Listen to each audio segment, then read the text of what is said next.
Thank you to all. Hopefully you enjoy your coffee. I am David Rodriguez from DNN Corp and the cloud team lead engineer. And we're going to talk about DNN Cloud Services, or what is the same, how we use Windows Azure to leverage the advantage to our customers, right? And talking about advantage and cool features, let's talk a little bit about weather. So who can tell me something cool about the cloud, about Windows Azure? Come on. Someone? Exactly. So another thing about me is that I work from the Canary Islands. So that is another amazing thing about the cloud. So as Mike told yesterday, by only having a device, an internet connection, you can work from every place. So that is really cool. Also, Aston Martins. So what is DNN about? Well, DNN is all about a platform and solutions. We began with a platform as a foundation for building applications with features like management, security, administration. And we moved to solutions because, at the end, customers demand solutions. So currently today, what we have is a DNN platform that is open source, that is scalable, that is extensible. You can extend it in different ways by creating models, Visual Studio, etc. And on top of that, we have built two solutions, Evoke Content and Evoke Social. Evoke Content is, is an advanced web content management system with key features like digital asset management, workflows, advanced URL management. And then we have launched this summer Evoke Social. Evoke Social is a new solution for creating online communities with features like ideas, discussions, events, gamification, and tools for community managers. So, how do you deploy a DNN instance? Well, you must know that a DNN instance is multi-portal, supports multi-portal, and it uses the Microsoft stack. That means that by using IIS and using ASP.NET and SQL Server, you can easily create an instance. So, what about the scaling on premise? Well, it's easy because all the underlying technologies also scales. Where farm is support, any type of SQL Server scalability, it's supported. Also, you can scale out the file system. So, you can easily scale on premise. And that is good, but what happens with customers that want to go to the cloud? And here we start the journey.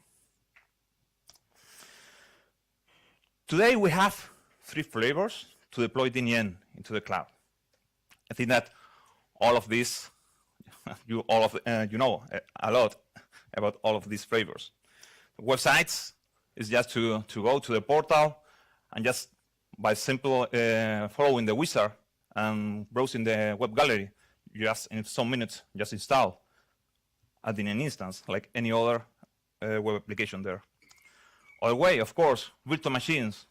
By simply deploying a virtual machine, you can do it the same way that you do it on premise, right? So install, you download the package, install DNN, provision SQL Server, or just use SQL Azure, and you have DNN on virtual machines in a few seconds. And let's talk and focus on this latest flavor, cloud service, that is more fast-ier. So, and let's focus on this. Has some advantages about the other ones, and because it's, for example, about that passage is because it's more easy to manage, it's more easy to scale. And I haven't here yet these days, but it's almost cheaper than the, for example, virtual machines. It's at 12% cheaper when we talk about computing resources. So how we deploy by using cloud services? Well, I personally started on 2010 a project that is open source, that is the DNN Azure Accelerator. That is by downloading this package and by simply following a wizard, you can have the same instance running on cloud services, right? So the package that is deployed there, you know that you will always deploy a service configuration file and a service package. What is running there is something like this. You have three components that are compute, storage, and SQL database. And how it works is that you have one web role with one or more instances that serves the contents. Where are those contents? Well, those contents are a VHD that is on the storage, and all the web roles are continuously competing for the list of that VHD. And the first one that takes the lead, okay, mounts that drive, and then automatically shares the drive over the internal network. Suddenly, all the other web roles, including that one, maps that drive and starts serving the contents through IIS. So that is in summary how this works, right? So demo time. Let's take a look a little bit about this. Well, this is the URL, okay? Well, I will share at the end also the slides. But this is the URL for the DNN Azure Accelerator. It's available on Cloudburst. You can check all the source code. And by clicking here, you can start downloading the zip file, right? So what you can find when you unzip the file is something like this. So you double click this executable. Well, this wizard opens. And you start, well, here you can import your publish setting file. You can choose and directly create from here, from the wizard, the cloud service, the storage account, all the resources needed, okay, for deploying this. Of course, SQL Azure database settings have pre-filled all of the settings in order to go quick over this. Two interesting things. You can enable remote options like RDP, also will deploy an FTP. So this is also automatically done. You can set up also and upload from here SSL certificates if you want to use in your site SSL. And finally, here you select the package that you want to deploy. Currently, the distribution comes with with these packages that mainly what it does is to use different small, large, or small devices. So, but you can build your own packages also. So you can, for example, if you want to have customized startup task, okay, in those web roles, you can build your own packages and just reload the package from here. Finally, you select the version that you want to deploy, and click on continue, right? So instead of waiting now for the deployment, this takes some minutes. What I'm going to show you is this site up and running. So this is the site that you can see. Well, this is the default, the vanilla template, and works as an example. So, well, if we go to the backend, you can see this is the cloud service. And well, we can monitor, we can do everything that we can do with a normal cloud service, okay, by serving a multi-instance website. Currently, I'm running this website with three instances, and I can go, for example, here, connect via RDP to this instance.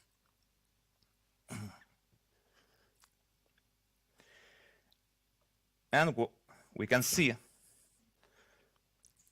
is that what I told you. Currently, this is the first instance and was the one that mounted the drive. So this B drive is the drive that is on the storage, right? So I'm going to try to doesn't support here the zoom. Well, not sure if you see here, but you see that this drive is being shared. That icon, okay, shows that. So it's shared over the internal network. So well, also, this, as the other instances, what they do is, at this location, is to create a symbolic link, okay? A symbolic link to that location in the network. And this is all automatically, okay, when you deploy all of this. So this works in this way. So finally, also create a site in the IIS pointing to that location. And of course, in that location are the website contents. So well, this is how the accelerator works. Of course, you can go here, scale, add more instances, less, manually, all the things like this. So let me continue then. Good. We have 3 ways of deploying DNN on Azure. So then we started to try to see how the solution that we wanted to offer to our customers in the cloud. So this was the panorama, right? That we had. We had tens of thousands of developers building thousands of applications for the DNN platform, selling them on the store, also sharing them on the Forge as open source, and different ways of deploying. So this was the starting point. So then we started to talk about the main features that we wanted to add to offer to the customers. So of course, who wants free trials? Of course, I must have, right? So to sell something, we need to deliver free trials. But also as important as the free trials is to deliver them with zero installation, removing the installation gap. Installing, for example, the ways that I showed you before are good for you and me, but what happens with business people, with marketing people that needs to create a website immediately for a campaign or something similar? More reliability, and specifically talking about backups.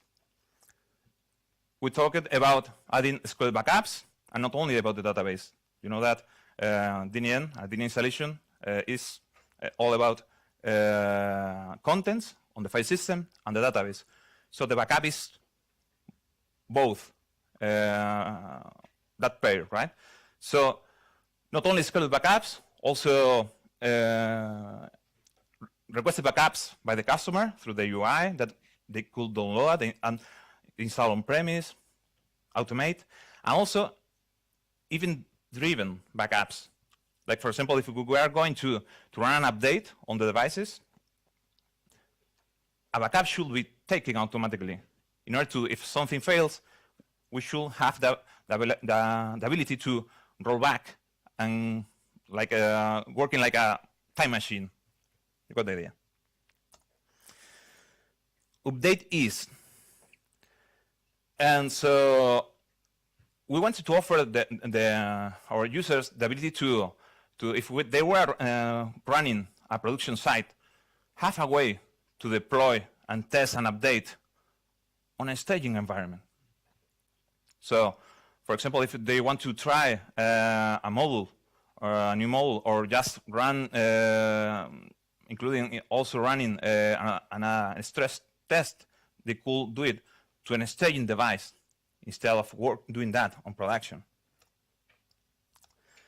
Remote access, of course, we saw that we have remote access on the different flavors, okay? We deploy FTP, RDP, and cloud services, okay? So we wanted to offer that to customers. Scalability, and not only when we talk about the scalability to the increasing or decreasing the customer instances. It was also, if we wanted to offer this to thousands of customers around the world, we also needed a way to scale a platform that supports scaling in a high way.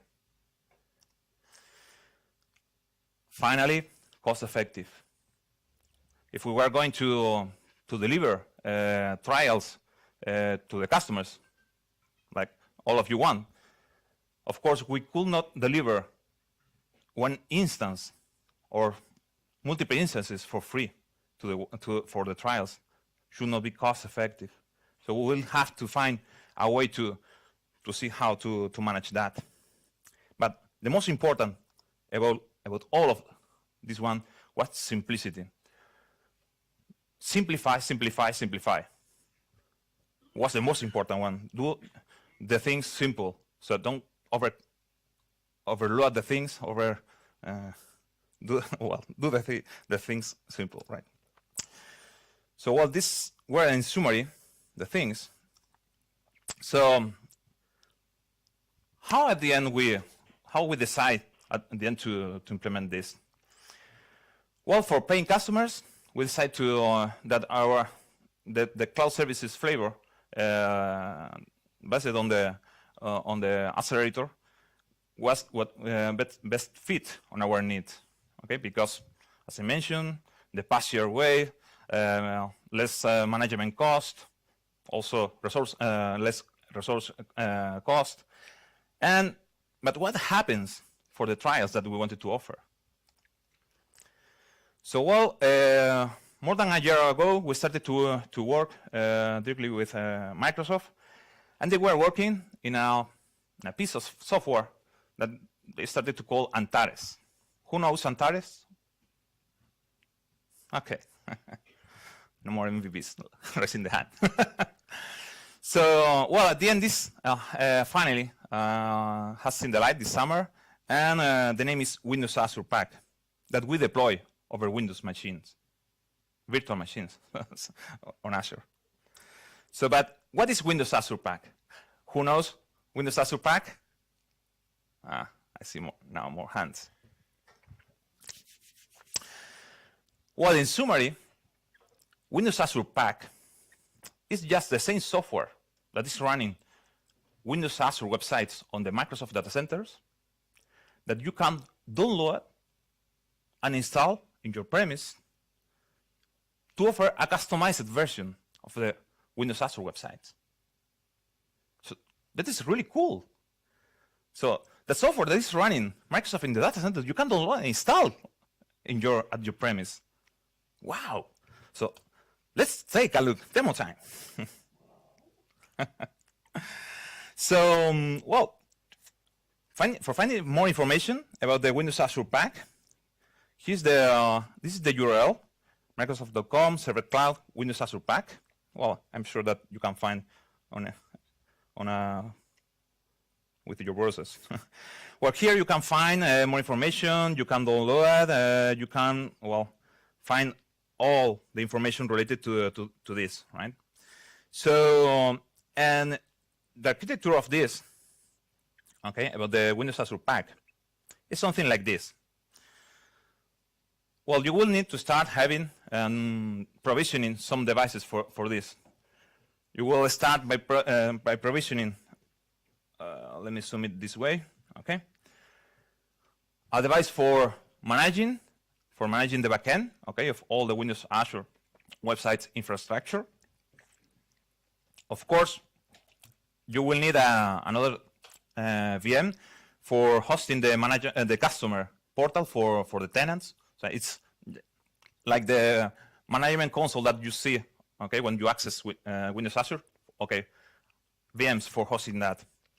And also, you will need another device that is for hosting and serving the API, okay, that normally you can access via PowerShell or things like that. Of course, well, this you can also split this when you go to production, okay, and split this for security reasons. This API in different levels and different VMs. But well, this is only the beginning. You will need some other devices. So we'll need devices for controlling all the web servers, and you will need at least one front end, that is the load balancer, so that will check the plans that your user will check that the subscription and when a web request comes is still on the quotas that you can define, okay, for those for the plans that you want to offer. And at least you will need to add one publisher for allowing the FTP or web deploy connectivity to those websites. Of course, you will need a file server to host the website contents from all the websites, and at least you will need to add a web worker, okay? That will be the one that will serve the contents. You can add SQL Server capabilities, okay? If you want to offer a SQL Server, of course, if you want to also, you can add a MySQL Server, and including you can add, by using System Center, you can add virtual machines. So let's take a look about all of this stuff. Well, I have that devices running in a lab here. So I'm going to connect to the first device that I told you. It's the device for managing the backend, right? So this is the portal, the backend portal to manage the Windows Azure pack, for Windows Azure pack. And here you can see that at this web farm I have added these servers. By, for example, each server has a role. For example, this is the web worker. This is a publisher. This is a front end. This is the file server. If I want to, for example, add more capacity, more power horses, I can add, for example, add new web worker. Just type the name of the server and select the type of the worker. If will serve for shared modes or will be a reserved instance for somebody. So good. We are seeing the backend of Windows Azure, right? You start to feel in that. Websites. These are the websites that I currently hosting. Okay, on this Windows Azure Pack instance. So, and each website, well, I can manage. I can select each website and do all the same that superview or supervise customer websites. That these are for the users that has joined, that has created a subscription, okay, for this. It's like the subscription idea of Windows Azure. When you have a subscription, you select a plan. And finally, you can define a plan and set up what you want to include in that plan. For example, you can define for the different tiers. You can select, and for example, well, I want to edit the quotas for each tier. So, well, this is the, as you can see, this is the how the match with the Windows Azure offer that they have. So what the customer sees is something like this. It's a customer portal. This will be the management portal, and this is the this is the full skin that you can fully customize. You can change everything from here, and you can allow the customer to making those plans public. The customer can go here and select from this drop-down list the different offers available on your system. So, for example, let me choose this. Come on. Okay. Okay. I'm going to sign up for that plan. Will be like something like sign up for a Windows Azure subscription. So now you will start seeing just exactly the same that you would sign up, enter for the first time in a Windows Azure subscription. Okay, they go through this and this, very familiar, right? And from here, well, you can see that I have websites and databases are the features that I have added to the plan. And I can go here and choose from the gallery and do exactly the same that I can do on Windows with Windows Azure websites. So I can go and deploy here. So do you like this? It's cool, right? So you have Windows Azure at your premise. It's cool. But this was not the flavor that we wanted to offer to our customers. Because at the end, this will need also to people like you and me to provision an instance of a DNN website, right? So do you remember that I told you that there is here a secret? There is an API. So what we did at the end was to integrate our backend with that API. And what we did was something so simple for the customer, for the users, something like this. Go to trial, and by simple going and go here, hey, it filled only. By clicking on the Start Trial button, this places an order on a message storage queue, and our role, our backend, start provisioning, okay, and processing this order. So then this starts sending information to marketing systems, starts sending credentials to you via email, and in some seconds, this website has been is ready to deliver. Okay, the customer is redirected to the new site. This should redirect in some seconds. So this is the final experience that we offer to the customers. So it's we remove the installation gap. You got it? So well, should I start redirecting now? And if not, I'm going to redirect. Well, what should be something like this?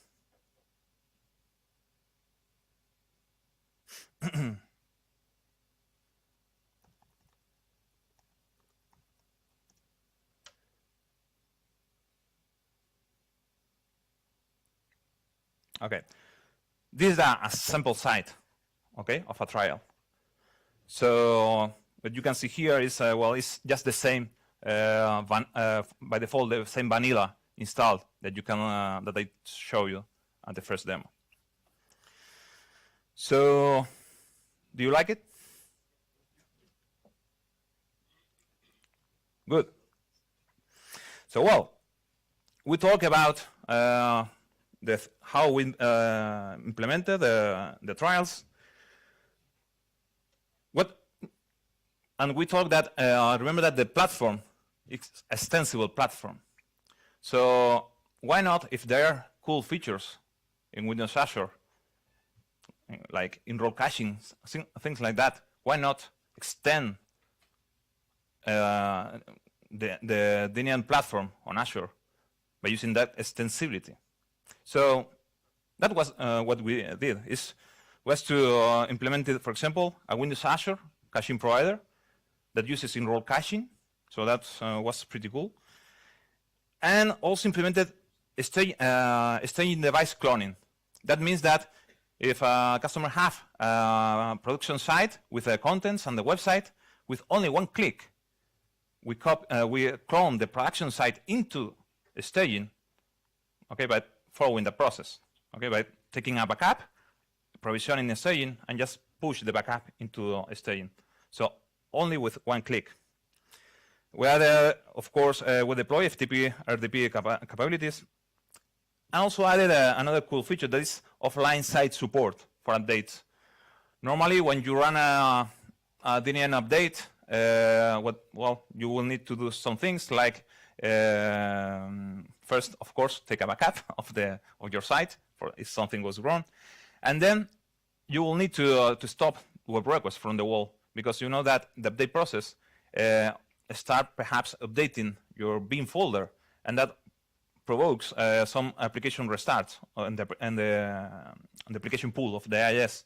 So if in the middle of that process, web request comes from the wall, that will corrupt your update.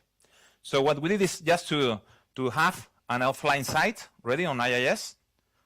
So when we start the update process, we change the bindings, and we run the update process in a different binding, while we show to the wall your offline site, okay, that you can also customize. When the update process finish, we again change the bindings, okay. So, and this is also automated by using the accelerator. Automatic backups. We created 3 different ways of creating backups: scheduled backups, like the new ones that we have now with a SQL database, but not only about the database, also including the website contents. So we can have scheduled backups. We also create a UI for creating, for allowing the users to request a backup, immediate backup, and that they can download. Also, as I told you, even driving backups. So, for example, when you are going to run an update, a backup is taken, the first step automatically, then the update is running, and if something goes wrong, the system automatically restores that backup. So, works like a time machine. And all of this in a simple UI with all the that is inside the customer VM. So how is how we implemented this? How is the architecture that we designed? Well, standard systems like the cloud control bar, what they do is to talk with a web API that they hosted on web roles, okay, on Azure, and they put those messages into queues, okay. And like for example, the website that is dnnsoftware.com, make a request and then put a message to process an order of a new trial, right? So then in the second backend, there's some worker roles that are reading those queues, and for example, there's one that is processing those orders. There's another one that is processing backups. There's another one that is supervising the different actions that, for example, provision a staging environment, delete the staging environment, things like that. And all of those worker roles talks with the underlying infrastructure at the end that are cloud services or Windows Azure websites, well, the Windows Azure pack on virtual machines. So, but how is that fast? Because you saw that normally an installation of DNN can take, well, some minutes, okay, to run. How we can deliver in less than 20 seconds a website for a customer? Well, I'm going to show you that secret with three different concepts that I think that's very easy to understand. The first one is the device concept. Well, a device for us is like something like compute, resources, database, and storage. And with that level of abstraction, right? So this doesn't matter if it's running on cloud services, on virtual machines, on websites. That is the level of abstraction. And that the level of abstraction is allowed by implementing provisioning provider for each flavor, right? So we have three different provisioning providers for each flavor. That, for example, looking to the first one for the cloud services provisioning provider. Finally, what it does is to talk with different APIs that Windows Azure offers. For example, in this case, talk with the Windows Azure Management API to provision devices, to provision the host services, to restart a VM, things like that.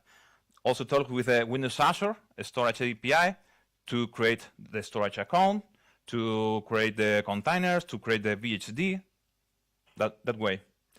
And also, of course, the SQL Azure API, okay, to provision SQL Azure servers and things like that.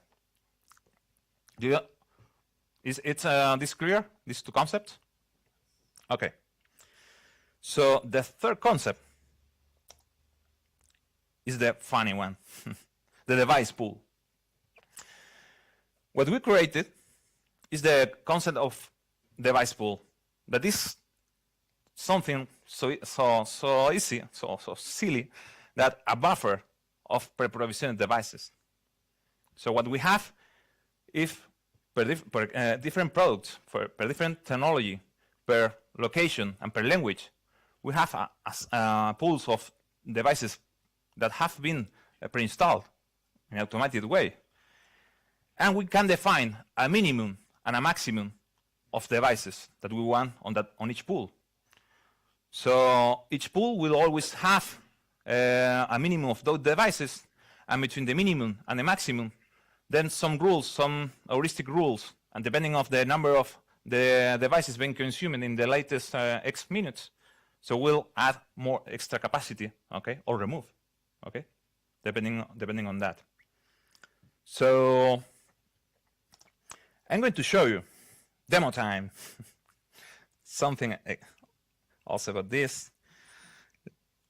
Oh, here we go. That was the website. Well, oh, my mouse. Okay. So I'm going to connect here also to a lab. Okay. To show you this about the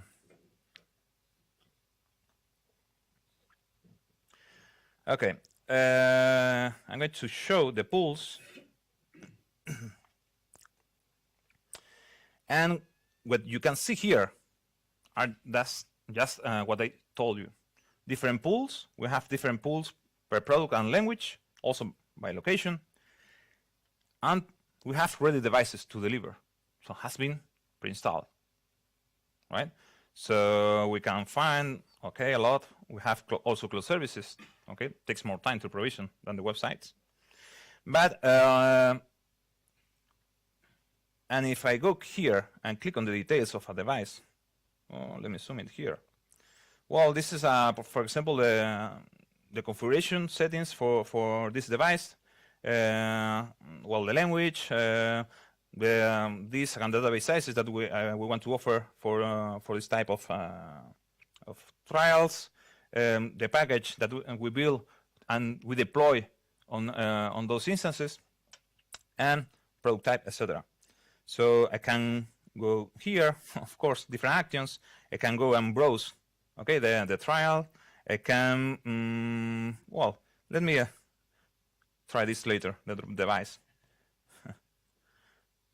I can go, of course, for example, if you see a past device, the provisioning provider implements more actions. Of course, because, for example, the Azure websites is not implementing RDP, right? But the cloud services, yes. So we can go and connect to a cloud device, a cloud service, via this way. Of course, we can download the published settings to use to later use with Webmatrix, things like that. So let me go. If you see here, this pool, for example, the Spanish pool, has a minimum and a maximum of devices. Okay, to always have in this pool. So what will happen if I go here and drop this device? Or what should happen?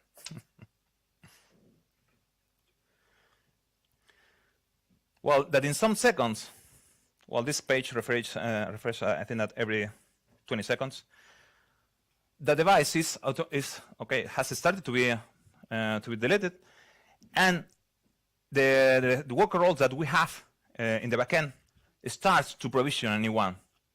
In fact, the website has been provisioned, the resources, the new one, and now the system will start pushing the contents into the website. Of course, including this way is faster, including that also in the installation process, because we are having a template of the site, and at the end is working faster. Okay, the installation. So okay, here's being deployed. Of course, if what will happen if I, instead of 3, for example, I set a minimum of 5, right?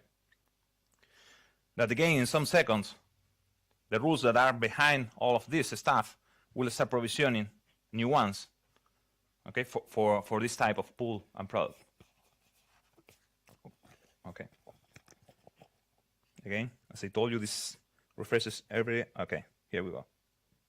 That are the other websites. And finally, talking about the final product. This is how the customer can see, okay, the UI. This is how we extended, okay, the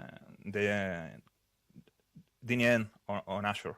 So we added a cloud menu where all those features that I told you are in one click. Okay, so for example, if I go here and I want to, for example, to manage backups, and I want to create a backup, well, these are the SQL backups, as you see. Like adding a new backup is something. I think that I have. Okay, the backup request has been in queue, okay, into the backend. So you remember the data architecture that we were creating messages into the backend, and then the worker will start processing. So well, the backup is now being executed, okay, and in some minutes the backup will be here, ready to download. Of course, you can. From here, you can download the backup. Well, it's composed by the database backpack and the zip file of with the website contents. Well, we can see here that the backup task is running in the backend. We talk also about, well, connecting. Here, all the settings about connecting to the. We don't have the customer don't need to to connect to the management portal and simplify the things. Simplify. We'll click and open, and you can connect directly to your instances. And what about the updates? This one. Check for updates. This is really a one-click update. So this is telling me that, well, I'm running 705, the version, and there's a new version available.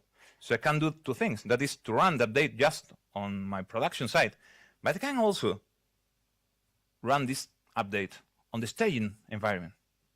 So this process, when I click this process, I will not do it because this takes now some time to do. But in queue, the process, well, I'm going to do it.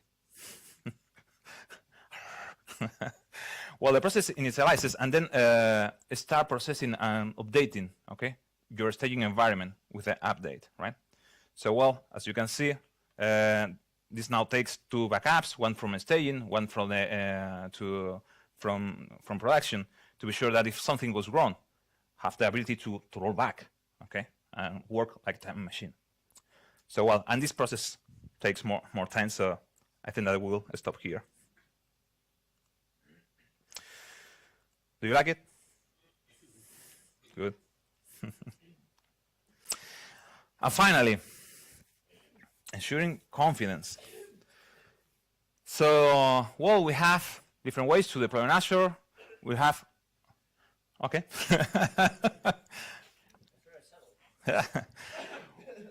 We have different ways to deploy on Azure. We had now a good solution to offer to our cloud customers. But we found that a lot of models that are developed by those thousands of developers, okay, were not ready for Azure. And mostly when we talk about SQL Azure compatibility. So let's go further. And what we did is to implement an extension verification service called IFS, and with a very simplified UI. So the idea is this one. If I am a DNN model developer, what I normally do is, okay, create modules, create packages, okay, for DNN. How can I check that this is Azure compatible? So what I can do, upload the package to the IFS website, that is the one that I show you. And this web role that is running also in Azure will enqueue that a message for processing that package and also put the package on a storage. Then another worker role will start to do some verifications, okay, on that package. Verification like, who knows the SQL Azure Migration Wizard project that is also in Codeplex? Really? Well, I thought there were more people. Well, it's a project to run, okay, verifications, okay, on your script, okay, and allows you to migrate from on-premise to SQL Azure, okay, in that way. So, well, that code is also part of this worker role, and do other things like, of course, really installing on a SQL database and installing and check that everything there's no garbage, okay, after installing. I also run an export and an export and import of the package of the result to verify that all is working. If it all works, hey, I say this is Azure compatible to the customer via the UI. Let me show you the final. Yes, we have time. So, where's that? Okay. If I am a module developer, I normally work, well, I have a project here on GitHub that you can download them for if you're curious. It's a module for, it's the DNN to-do list, okay? It's like the, who knows the mobile services example that is about the to-do list, about implementing a to-do list? Okay, well. Well, in this case, I have implemented that example by using Knockout.js and making web API calls. So you can download it, and you will have something like this, okay, in Visual Studio. So, well, it's all about having controls, etc. Finally, this has a file that is a manifest, okay, for building a package for DNN. And if you see here, there is a new entry that is for telling to IFS, hey, I want that you run checks for Azure. I want to this mode to be Azure compatible, right? So, well, I go here, right-click, click on Rebuild, and as I'm rebuilding on release mode, and I have here some build scripts, okay? I have automated the creation of that package with those build scripts. So if I go here to this folder, I can find that here I have I'm using the GMT Canary Islands hour, 1 hour less. So this is the package, okay? So, well, I want to go now, and let me go to IFS, dnsoftware.com, and this is the UI. Okay, so let me browse and click here, select the package. Okay, copy here. Okay, so start processing this, and this is nothing else. Simplify. Okay. Well, I'm loading the package. It runs different checks, and after some seconds, okay, it start running also the SQL Server checks, because I say that I verify this for Azure. Well, effectively, this will take some minutes, okay, because of the import of the database, so it can take some time. So what I'm going to show you is the current result of that. If I go here, okay. Okay, this is the current result of that. So you can see that says, hey, your package has errors. You see here? And says, hey, your model is not Azure compatible. let me check why. It's saying, hey, you have a table, the to-do items, that is missing a cluster index. But if this works, I have here in the, well, this is I didn't show you, but this is the model, okay? This is how it works. It's a simple to-do items that, well, this is spinning up my local IS currently. While I hit refresh. So, but it works on local.